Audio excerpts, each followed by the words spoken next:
Hello, my name is Mark Walker, and welcome to IBM DB2 administration for Linux, Unix, and Windows versions 9.5 and 9.7.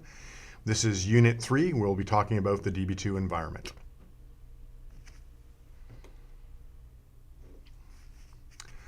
The objectives for this unit will be basically to first understand what an instance is, what it's for, what its role is.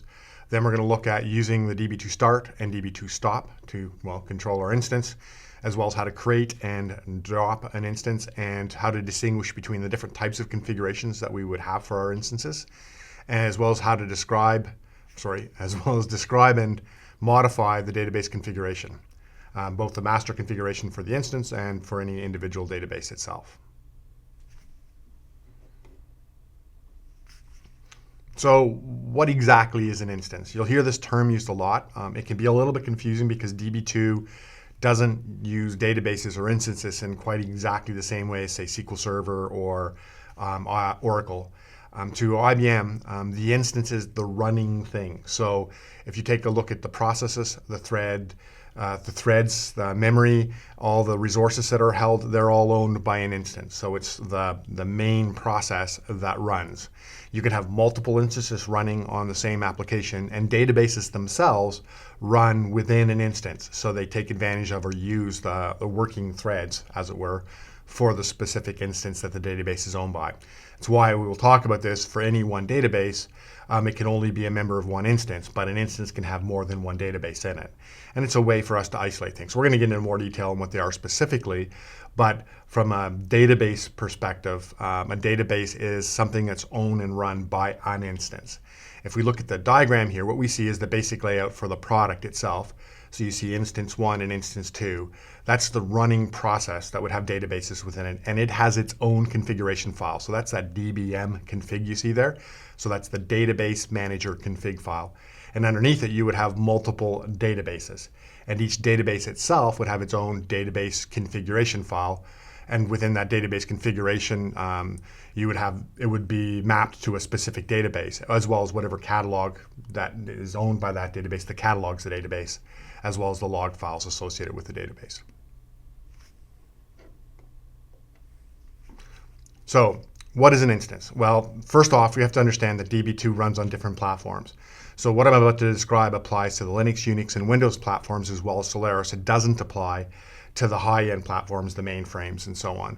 So essentially, an instance is exactly what I just described. It's a collection of the processes, threads, running threads, the memory that's allocated, the disk storage that's allocated, all of the different resources and semaphores that are owned by the server, all run within the context of an instance. Individual databases are also owned by instances and run within that running set of processes and threads that is owned by the instance.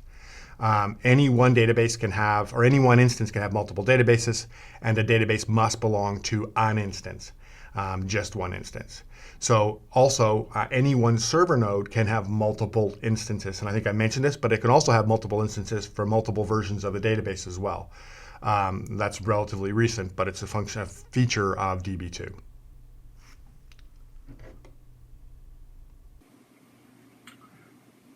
So, specific to instances, as I've already mentioned, every instance has a database manager configuration file that applies global settings to all of the things within that instance. So if you change settings there, they would apply to all of the databases as well as to things that are specific to the instance itself.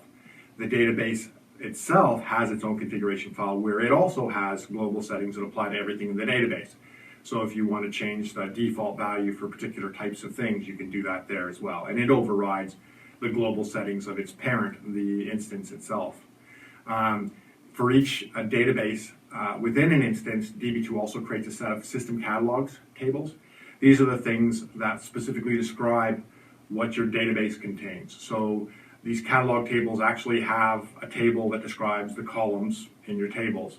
It has a table that basically describes your indexes. Essentially, it's metadata defining the metadata that holds your data. Oh, I missed something here. This is going to be tagged on the end of what I just did. Did the catalog a system. On the same slide? Yeah, on the same slide. So another important thing to think about when you're talking about instances is, one of the advantages is when you create a new instance, it creates the SQL lib folder where it puts all of the resources that are going to be used by that instance. Literally, it doesn't create a new copy of all of your install and runtime file for DB2. It creates a symbolic link to all of the existing ones. So your one install doesn't require a huge amounts of duplicated space as you create each new instance.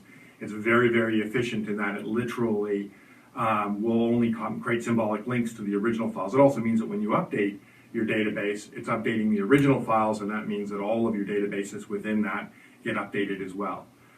Additionally, just to keep in mind in the back of your head, so to speak, when you are working with this, you get a scale, a level of efficiency because you've got multiple databases sharing the same resources.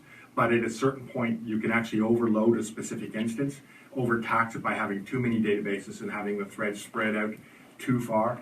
There are some general rules and recommendations for how many databases should fit in an instance, but it really comes down to how those databases are actually being used, how powerful the hardware is, as well as how big the database is, how mission critical the database is.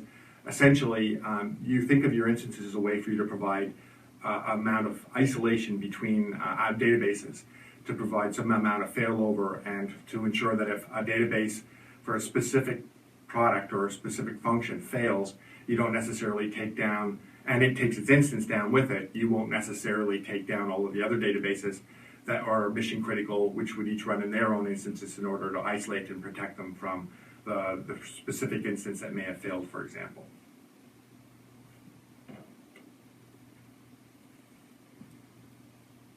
So, quick comment, that last slide, that last little spiel I did, the paragraph, that's really this slide. I didn't realize it was on the next slide. Oh, okay. So you can actually apply it to this, and as soon as you do, you'll see that. There's a little bit more I'm going to add, but just a tiny amount. Okay. So, Push your mug that way just to hear. I asked earlier, I said you got to tell me. Oh, it's going to be cut out anyways, but.